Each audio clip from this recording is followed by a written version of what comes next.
Hello friends, welcome to Pisuka education. आज का हमारा टॉपिक है मैप्स, जिसको हिंदी में मानचित्र बोलते हैं। अगर हमें पृथ्वी के बारे में कोई डाटा चाहिए, कोई जानकारी चाहिए, तो हम ग्लोब को देखते हैं। लेकिन तब क्या होगा जब हमें सिर्फ एक शहर, एक राज्य, एक गांव के बारे में कोई डाटा चाहिए होगा। तो उसके लिए हम मैप का यूज़ करते हैं।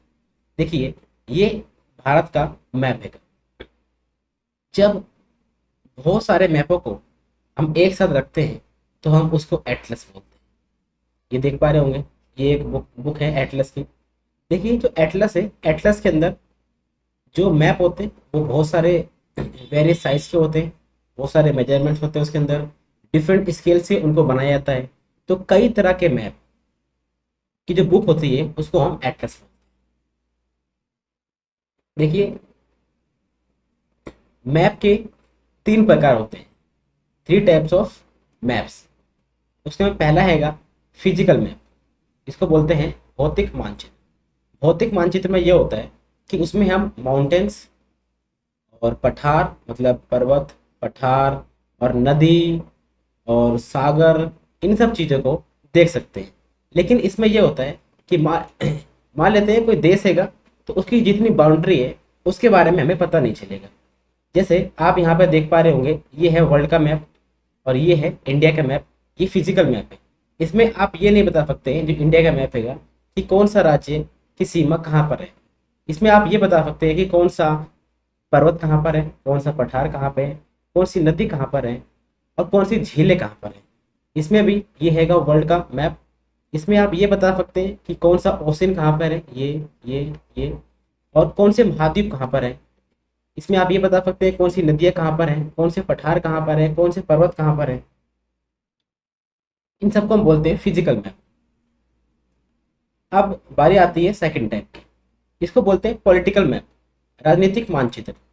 इसमें यह होता है कि आप उस देश या उस राज्य की जो सीमा होती है, उस सीमा को देख सकते हैं कि उस राज्य या फिर उस देश या फिर उस गांव की कितनी सीमा है। इसमें आपको पर्वत, पठार, नदी, इन सब चीज़ों के बारे में जानकारी नहीं मिलती। इसमें आप ये देख सकते हैं कि कौन सा शहर कहाँ पर है, जो आप देश देख रहे हैं उसकी राजधानी क्या है, और जो फेमस फेमस जो जगह होती हैं वो कहाँ पर है। इन सब चीज़ों के बारे में आपको डाटा इसमें मिल जाएगा पॉलिटिकल मैप। तो तीसरा टाइप है, उसको बोलते हैं थीमेटिक मानचित्र, थीमेटिक मैप। इसमें क्या होता है, ये एक सेपरेट मैप होते हैं हर एक अलग चीज़ के। जैसे ये रोड का मैप, रेनफॉल मैप्स और डिस्ट्रीब्यूशन ऑफ फॉरेस्ट, मतलब हर एक चीज़ के लिए पर्टिकुलर मैप बनाया जाता है। जैसे आप यहाँ पर देख पा रहे होंगे, ये रोड मैप ऑफ इंडिया है। मतलब इसमें सिर्फ आपको रोड दिखेंगे, इसमें सिर्फ आपको ये देखेंगे कि रोड कहाँ से कहाँ जा रहे हैं, कहाँ से कहाँ नहीं जा रहे हैं। यहाँ पर आकर देख सकते हैं, ये इसमें आपको दिखेगा कि कहाँ पे कितनी बारिश हो रही है और कितने पेड़ पौधे हैं। इन सब चीज़ों के बारे में आपको थीमेटिक जो मैप हैगा, मानचित्र रहेगा, उसके अंदर जानकारी आपको मिल जाएगी। देखिए, किसी भी मैप को बनाने के लिए जो कंपोनेंट होते हैं वो तीन तरह के होते हैं। एक होता है डिस्टेंस, एक होता है डायरेक्शन और एक होता है सिंबल। तो हम स्टार्ट करते हैं। डिस्टेंस क्या होता है? दूरी। यहाँ पर देख पा रहे होंगे दूरी। देखिए, एक देश, एक राज्य, एक गांव, ये बहुत बड़े होते हैं। जब उनको हम किसी एक पेज पे उसको एज इट इज, मतलब उसी अनुपात में दर्शाते हैं, तो उसके लिए हमें एकदम सटीक दूरी की जरूरत पड़ती है, जिससे हम स्केल के द्वारा यूज कर पाते हैं। देखिए, मान लेते हैं इसका यूज कैसे करते हैं। मान लेते हैं कि 1 सेंटीमीटर, जो आप मैप बना रहे हैं पेज पे, 1 सेंटीमीटर है, वो रिप्रेजेंट कर रहा है 10 किलोमीटर। तो ये है, यहाँ पर जो आपने ये दिखा रखा कि 1 सेंटीमीटर 10 किलोमीटर है। तो जो आप वहाँ पे जो रियल मैप हैगा, जो रियल डिस्टेंस हैगा 10 किलोमीटर को, आप 1 सेंटीमीटर दिखाएंगे अपने अब इसमें भी दो तरह के होते हैं, एक स्मॉल स्केल मैप होता है, एक होता है लार्ज स्केल मैप। इसमें होता यह है कि मान लेते हैं कि 5 सेंटीमीटर है, तो ये रिप्रेजेंट कर रहा है 500 किलोमीटर। तो ये क्या होगा, स्मॉल स्केल मैप, मतलब बहुत कम में आप ज़्यादा कुछ दिखा पा रहे हैं।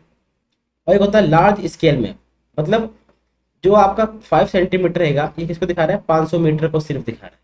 इसका मतलब है कि बहुत कम एरिया को दिखा रहा है ये, इसकी वैल्यू ज़्यादा हो गई, इसकी वैल्यू कम हो गई। तो ये होता है डिस्टेंस। आप यहाँ पे देख पा रहे होंगे ये 1 सेंटीमीटर किसको रिप्रेजेंट कर रहा है, 10 मीटर को ओनली। तो ये कौन सा हो गया, ज़्यादा वाला या फिर कम वाला, ये हो गया ज़्यादा वाला।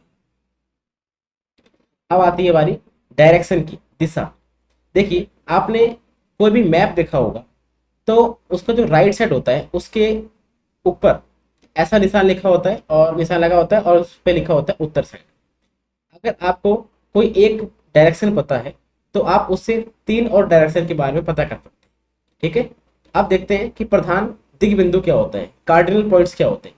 4 तरह के कार्डिनल पॉइंट्स होते हैं। एक होता है नॉर्थ, ये ईस्ट, ये वेस्ट और ये साउथ। ईस्ट, वेस्ट, नॉर्थ और साउथ। देखिए ये हैगा हमारा कंपास। कंपास हमेशा सिर्फ नॉर्थ डायरेक्शन को दिखाता है। अगर आपको नॉर्थ डायरेक्शन दिख जाएगी तो आप इन तीनों को भी बता सकते हैं कि किधर है। ठीक है, अब जो आपको ये दिख रहे होंगे ये प्रधान दिग बिंदु नहीं है, ये सिर्फ दिग बिंदु है। इसमें होता क्या है कि आप जैसे यहाँ पर देख पा रहे हैं, ये नॉर्थ है, ये साउथ है।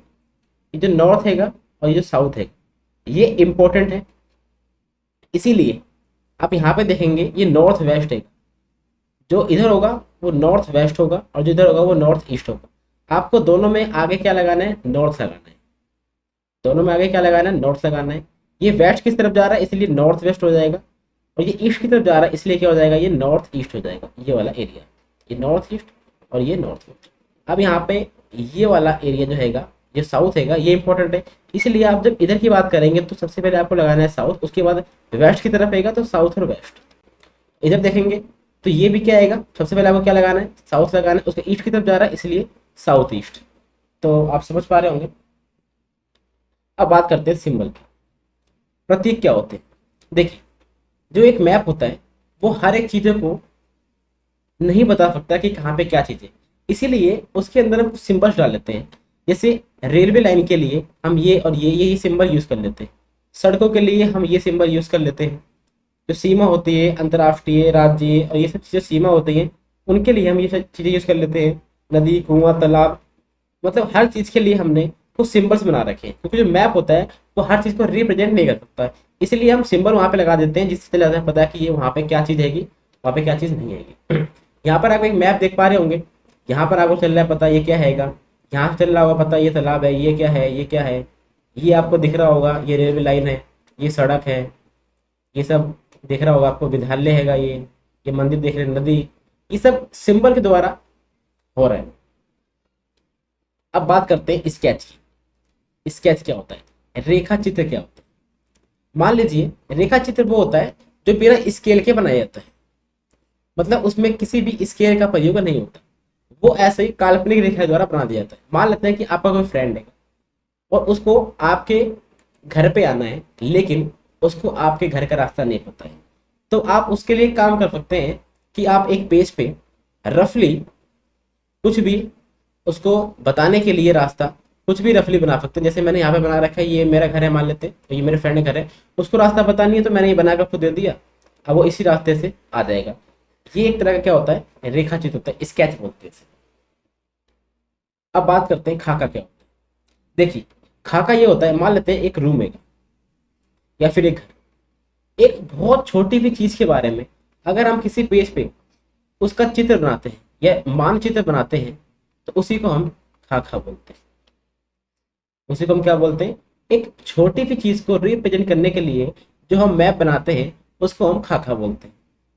आई होप आपको समझ में आया होगा।